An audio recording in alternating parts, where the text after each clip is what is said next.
This channel does not promote any violent, harmful, or illegal activities. All content provided by this channel is meant for an educational purpose only.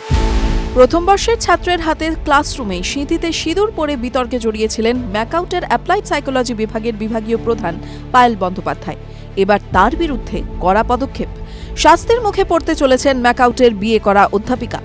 ঘটনার video প্রকাশ্যে আসার পর থেকেই তাকে ছুটিতে পাঠায় কর্তৃপক্ষ। এবার বিশ্ববিদ্যালয়ের তদন্ত কমিটি অধ্যাপিকার সমস্ত দাবি খারিজ করেছে। রিপোর্টে পরিষ্কার উল্লেখ করা হয়েছে এটা ড্রামা বা প্রজেক্ট নয়। জানা যাচ্ছে অধ্যাপিকা পায়েল বন্দ্যোপাধ্যায়ের বিরুদ্ধে ডিসিপ্লিনারি কমিটি পদক্ষেপ করবে। ঠিক কি হয়েছিল সেদিন ক্লাসরুমে?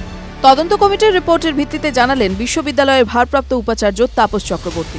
টিভি9 বাংলাকে তিনি ফোন করে বলেন, প্রাথমিক রিপোর্টটা আমার হাতে দেওয়া হয়েছে। তদন্ত কমিটির সদস্যরা অন্যান্য শিক্ষক শিক্ষিকা ছাত্রছাত্রীদের সঙ্গে কথা বলে তারা জানতে পেরেছেন এটা কোনো ড্রামা নয়, এটা কোনো সাইকো ড্রামা নয়, এটা কারিকুলামের যে পার্ট তেমনও নয়, এটা নিছক একটা তামাশার জিনিস।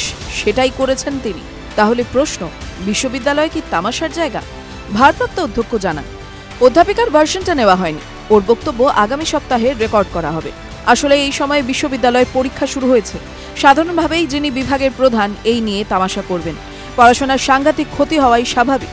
আর যেভাবে এই ঘটনার জন্য বিশ্ববিদ্যালয় অপ্রীতিকর পরিস্থিতির মধ্যে পড়ল, আমাদের একটা ডিসিপ্লিনারি কমিটি করতে হবে। সেই কমিটির সামনে আমি সমস্ত রিপোর্টগুলো দেব। কমিটি যা সিদ্ধান্ত নেয় সেই হিসেবেই পদক্ষেপ করা হবে। প্রসঙ্গত, গত দুদিন ধরে ম্যাকাউটের অ্যাপ্লাইড সাইকোলজি বিভাগের বিভাগীয় প্রধান পায়েল বন্দ্যোপাধ্যায়ের ক্লাসরুমে বিয়ে বিতর্ক দানা বেঁধেছে। এই নিয়ে প্রথম থেকেই দু ধরনের বক্তব্য উঠে আসছিল। এক, অধ্যাপিকার বক্তব্য যে সেটি ফ্রেশার্সের নাটকের একটি ক্লিপিংস যা ইচ্ছাকৃতভাবে ভাইরাল করা হয়েছে।